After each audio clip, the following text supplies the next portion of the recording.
ॐ गणानां त्वा गणपतिं हवामहे कविं कवीनामुपमश्रवस्तमम् ज्येष्ठराजं ब्रह्मणां ब्रह्मणस्पतयान शृण्वन्नोतिभिः सीदसादनम् ॐ श्रीमहागणाधिपतये नमः। ॐ गणानां त्वा गणपतिं हवामहे कविं कवीनामुपमश्रवस्तमम् ज्येष्ठराजं ब्रह्मणां ब्रह्मणस्पतयान शृण्वन्नोतिभिः सीदसादनम् ॐ श्रीमहागणाधिपतये नमः। ॐ गणानां त्वा गणपतिं हवामहे कविं कवीनामुपमश्रवस्तमम् ज्येष्ठराजं ब्रह्मणां ब्रह्मणस्पतयान शृण्वन्नोतिभिः सीदसादनम् ॐ श्रीमहागणाधिपतये नमः। ॐ तत्सत्। ॐ तत्सत्। ॐ तत्सत्। ॐ तत्सत्। ॐ तत्सत्। ॐ तत्सत्। ॐ तत्सत्। ॐ तत्सत्। ॐ तत्सत्। ॐ तत्सत्। ॐ तत्सत्। ॐ तत्सत्। नमस्ते। Welcome to all. आप सबका स्वागत है। इस ज्योतिष लेक्चर में हम लोग ज्योतिष चार्ट्स के बारे में डिस्कस करेंगे। कौन कौन से इम्पोर्टेंट रिप्रेजेंटेशन स्टाइल्स होते हैं ज्योतिष चार्ट्स को बना के और एक्सप्रेस करने के लिए, उनके बारे में हम लोग डिस्कस करेंगे। इसमें तीन प्रमुख जो तरीके होते हैं किसी भी कुंडली को बनाने के लिए, वो होते हैं north Indian style, east Indian style और साउथ इंडियन स्टाइल। उसके उपरांत हम जजमेंट ऑफ 12 हाउसेस करेंगे। इसका मतलब ये है कि किस भाव से कौन कौन सी चीजों को और कौन कौन से एस्पेक्ट्स को इंसान की जिंदगी के या फिर किसी भी कुंडली के अंदर कौन कौन से भाव से क्या क्या चीजें देखी जाती हैं, ये हम देखेंगे। और सारे कंफ्यूजन्स और सारे डाउट्स हम इस एस्पेक्ट के ऊपर कवर करेंगे।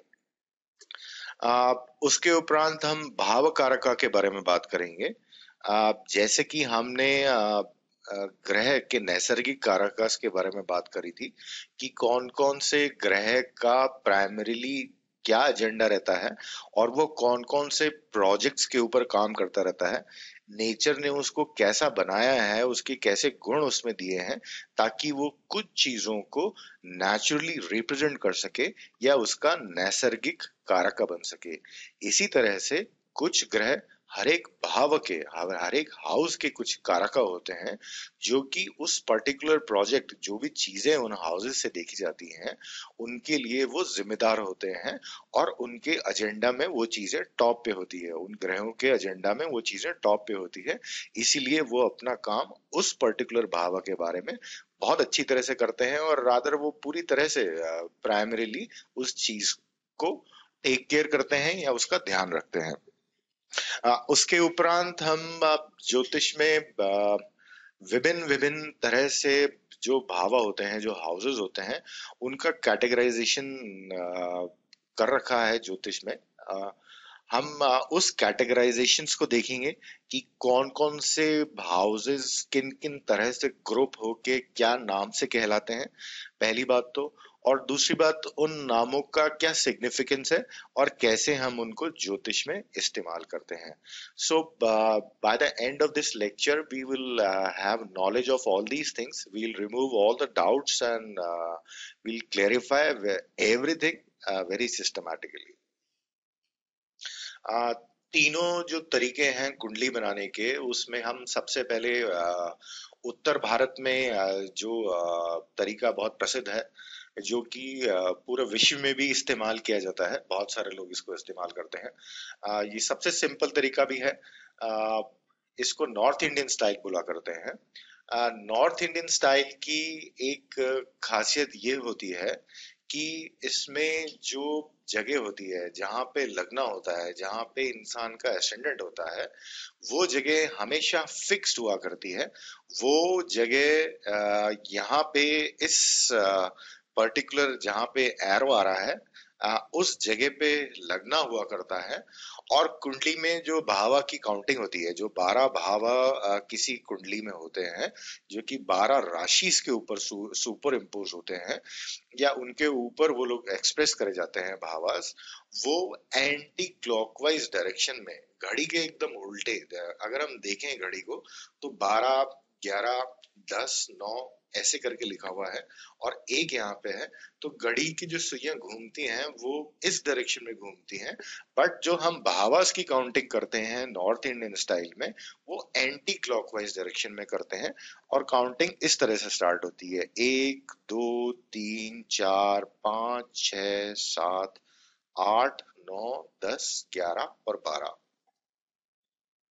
इस स्टाइल में एक और बहुत जो आसान चीज होती है, वो ये होती है कि हर एक जो राशि होती है, उसके ऊपर उसका जो कॉरस्पॉन्डिंग नंबर है वो लिखा हुआ होता है।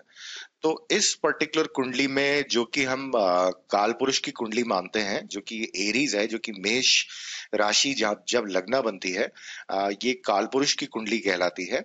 और काल पुरुष कोई दूसरा नहीं है, ये टाइम पर्सोनिफाइड, समय के अंदर भगवान श्री विष्णु का रूप है, जिसको हम प्राइमरी कुंडली मान के चीजों का निर्णय किया करते हैं।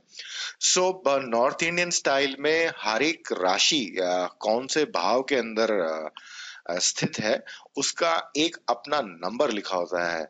और जैसा कि हम लोगों ने 12 राशियों के बारे में डिस्कशन करा है थोड़ा सा, सो हम ये देख लें कि जहां पे भी जो एक पर्टिकुलर नंबर लिखा है, वो उस राशि को कॉरस्पॉन्ड करता है जिस राशि का वो नंबर है। फॉर एग्जाम्पल, जहां पे भी 4 लिखा है वो कर्क राशि होगी, कैंसर होगा। जहां पे भी 9 लिखा है वो धनु राशि होगी। जहां पे भी 2 लिखा है वो वृषभ राशि होगी, टॉरस राशि होगी वहां पे।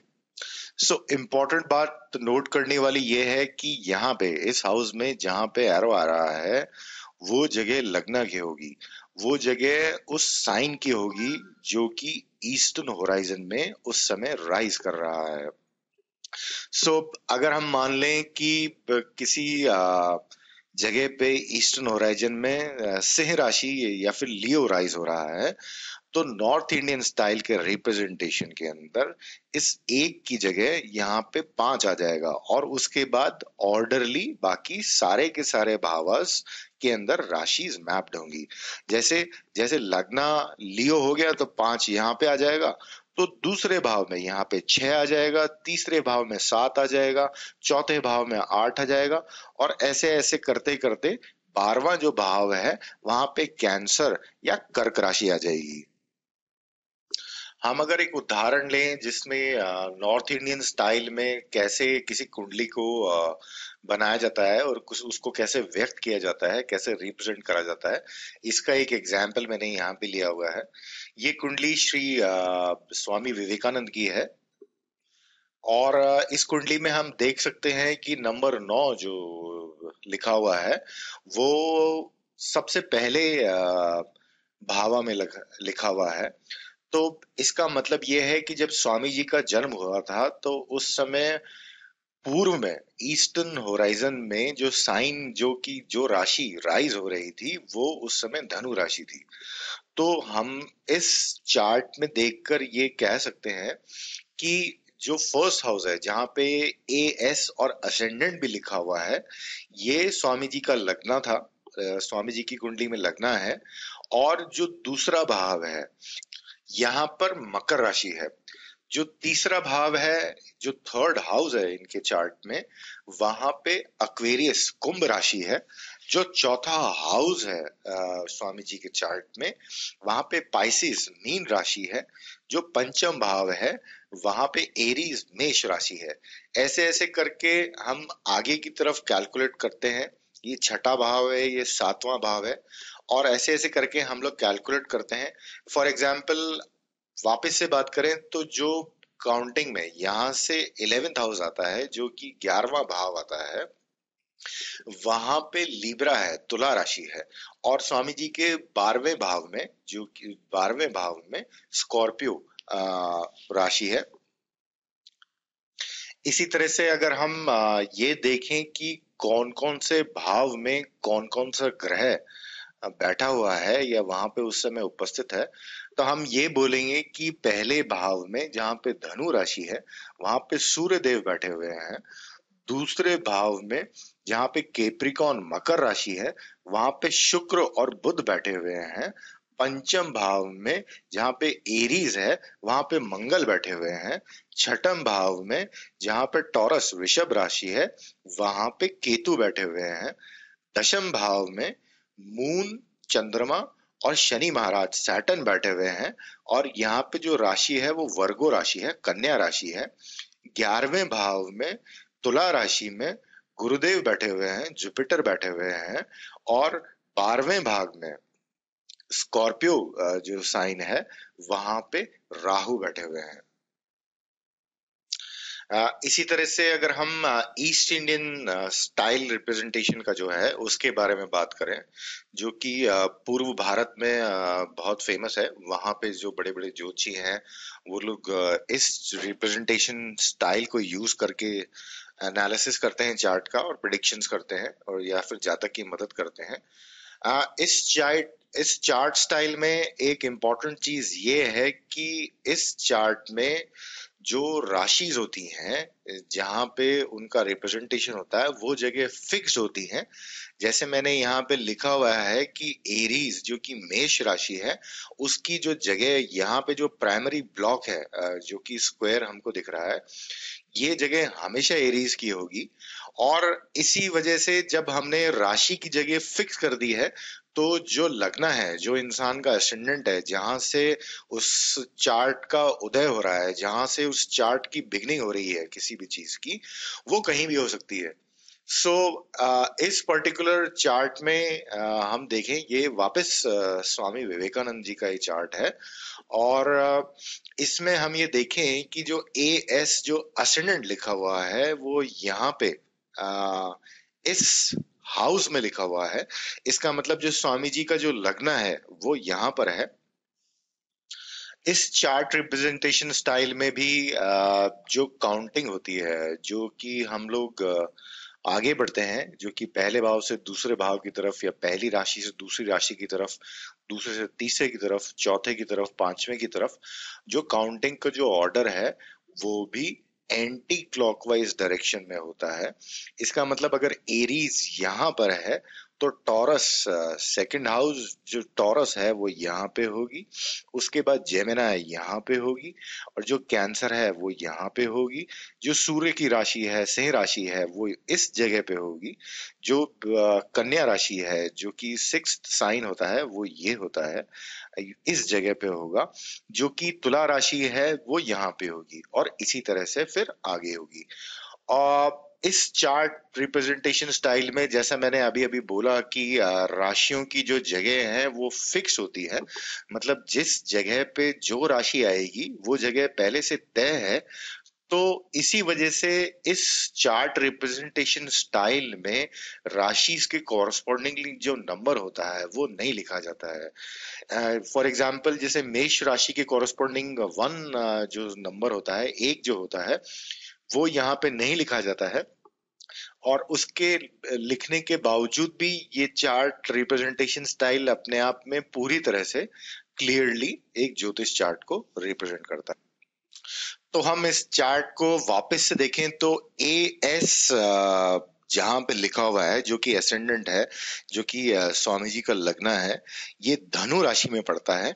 और अगर हम एरी से एंटी क्लॉकवाइज डायरेक्शन में अगर काउंट करें तो ये नाइन्थ निकल के आता है। 1, 2, 3, 4, 5, 6, 7, 8 और 9। सो जो स्वामी जी का लग्न है इस चार्ट रिप्रेजेंटेशन में, वो हमको ये बताता है कि धनु लग्न स्वामी जी का है। और जब भी हम हाउसेस की बात करेंगे जैसे स्वामी जी का सेकंड हाउस, स्वामी जी का third house, fourth house, fifth house करके उसकी जो काउंटिंग है वो हमेशा एसेंडेंट से स्टार्ट होगी। सो स्वामी जी का फर्स्ट हाउस जो लगना है वो धनु राशि है यहाँ पे, जो कि स्वामी जी का सेकंड भाव है वो केप्रिकॉर्न है, मकर राशि है, यहाँ पे मरकरी और वीनस बैठे हुए हैं। स्वामी जी का जो थर्ड हाउस है वो अक्वेरियस राशि है, वहां पे कोई ग्रह नहीं है। तो हम रैंडमली भी अगर देखें और काउंट करने की कोशिश करें, जैसा कि हम लोगों को मालूम है यहाँ पे जहाँ पे एरो आ रहा है यहाँ पे मेष राशि है, और काउंटिंग जब एंटी क्लॉकवाइज डायरेक्शन में हो रही है, यहाँ से मेष राशि आती है। तो अगर हम उल्टे डायरेक्शन में थोड़ा सा चलें तो यहाँ पे हमको पता लग जाएगा कि यहाँ पे पाइसेस है जो कि मीन राशि है। और अगर हम एसेंडेंट से काउंट करें 1 2 3 और 4, तो स्वामी जी के फोर्थ हाउस में पाइसेस राशि है, जो कि आप अगर देखें कॉरस्पॉन्ड करें तो एग्जैक्टली सेम चीज निकल के आती है नॉर्थ इंडियन स्टाइल के हिसाब से भी उस रिप्रेजेंटेशन में, कि जो फोर्थ हाउस है स्वामी जी के चार्ट के अंदर वहां पे पाइसेस राशि है और वहां पे कोई ग्रह मौजूद नहीं है।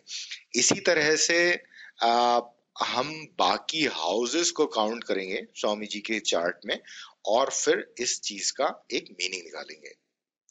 तीसरा तरीका जो चार्ट्स को रिप्रेजेंट करने का है ये दक्षिण भारत का स्टाइल है, दक्षिण भारत की विधि है। ये भी पूरे विश्व में काफी प्रचलित है। इस स्टाइल के अंदर भी दो चीजें ईस्टर्न इंडियन स्टाइल के साथ मैच करती हैं। वो ये होती हैं कि यहाँ पर भी जो राशि है, जो साइंस हैं, उनकी जगह फिक्स होती हैं। और इसीलिए जब राशि की जगह फिक्स होती है तो जो उदय पार्ट है जो कि लगना है वो चार्ट में कहीं भी हो सकता है, 12 भाव में से किसी भी भाव में हो सकता है। बट इस स्टाइल का बाकी की दो स्टाइल से प्राइमरी डिफरेंस ये है कि इस स्टाइल के अंदर, साउथ इंडियन स्टाइल के अंदर, जो काउंटिंग है उसका डायरेक्शन जो होता है वो क्लॉकवाइज डायरेक्शन होता है। जिस तरह से घड़ी चलती है ठीक उस तरह से इस के अंदर हम लोग काउंटिंग करते हैं। सो जहां पे मैंने ये एरो बना रखा है मेष राशि की जगह यहाँ पे हमेशा फिक्स होगी। तो अगर हम राशि काउंट करना स्टार्ट करें तो ये मेष राशि होगी, यहाँ वृषभ राशि होगी, यहाँ पे जेमिनाय होगी, यहाँ पे कैंसर होगी, यहाँ पे लियो होगी, यहाँ पे वर्गो होगी, यहाँ पे सप्तम ये तुला राशि होगी, ये स्कॉर्पियो होगी, फिर धनु राशि होगी। ऐसे ऐसे करके सारी राशियां इसके अंदर चार्ट के अंदर रिप्रेजेंट करी जाती हैं। जैसा कि हमको मालूम है जो हाउसेस होते हैं वो लग्न से कैलकुलेट होते हैं। सो अगर हम यहाँ से पहली राशि से लेकर यहाँ तक काउंट करें तो जो लग्ना एएस जो असेंडेंट लिखा हुआ है इसका काउंट 9 आता है। इसका मतलब ये जो चार्ट है ये इस चार्ट के अंदर जो जातक का लग्ना है वो धनु राशि है, और फिर जो दूसरा भाव है उसका वो केप्रिकॉर्न है, मकर राशि है, और वहां पे शुक्र और मरकरी वहां पे बैठे हुए हैं।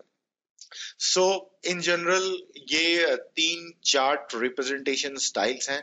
अभी चार्ट रिप्रेजेंटेशन में जो ये बाकी माइनर डिटेल्स लिखी हुई हैं, ये A9 A3 जो SL और GLHL, ये PP और इस तरह की जो चीजें लिखी हुई हैं उनको अभी हम इग्नोर करें। पर मैं जान करके इनको इन चार्ट्स के अंदर इसलिए इस्तेमाल कर रहा हूँ ताकि धीरे धीरे हम इन सब चीजों को पहले तो इनका मतलब समझ जाए फिर इनको इस्तेमाल करना सीख जाए, क्योंकि फाइनली हमको ये सारी चीजें ही कुंडली के अंदर अंदर इस्तेमाल करनी चाहिए।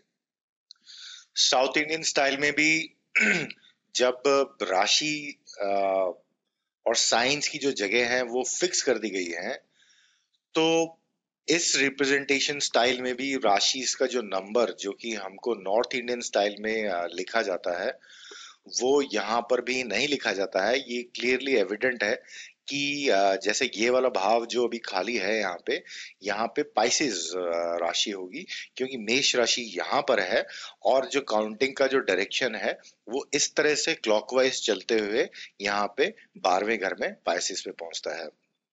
तो हम थोड़ा सा एनालिसिस करें ईस्ट इंडियन स्टाइल और साउथ इंडियन स्टाइल के अंदर। तो हम ये देखते हैं कि राशि की जो पोजीशन है, जो कि मेष राशि है, उसकी पोजीशन यहाँ पे फिक्स्ड है। और ये काल पुरुष की कुंडली को प्राइमरी पाइवोटल मान के यहाँ पे फिक्स करी गई है।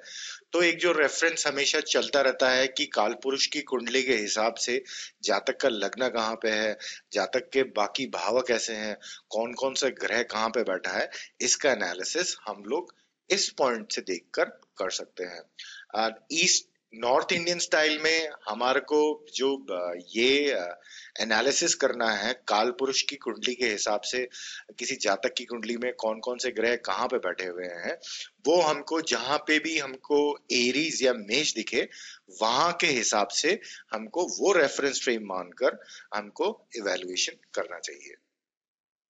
मेरे अपने विचार से तीनों स्टाइल अपने आप में इम्पोर्टेंट हैं, तीनों स्टाइल अपने आप में परिपूर्ण हैं। और मेरी तरफ से कोई मतभेद नहीं है। आप लोगों को जो आपके ट्रेडिशन में आपने बचपन से सीखा है, या फिर आपको अच्छा लगता है, नेचुरली आपको अच्छा लगता है, वो चार्ट स्टाइल आप यूज करें। इम्पोर्टेंट है कुंडली को समझना, कुंडली के रिप्रेजेंटेशन को समझना। अ, और फिर उसके बाद ज्योतिष के रूल्स को अप्लाई करते हुए चार्ट का एनालिसिस करना, चार्ट के बारे में प्रेडिक्शंस करना, जातक की मदद करना, या और भी बहुत सारी चीजें इंसान कर सकता है।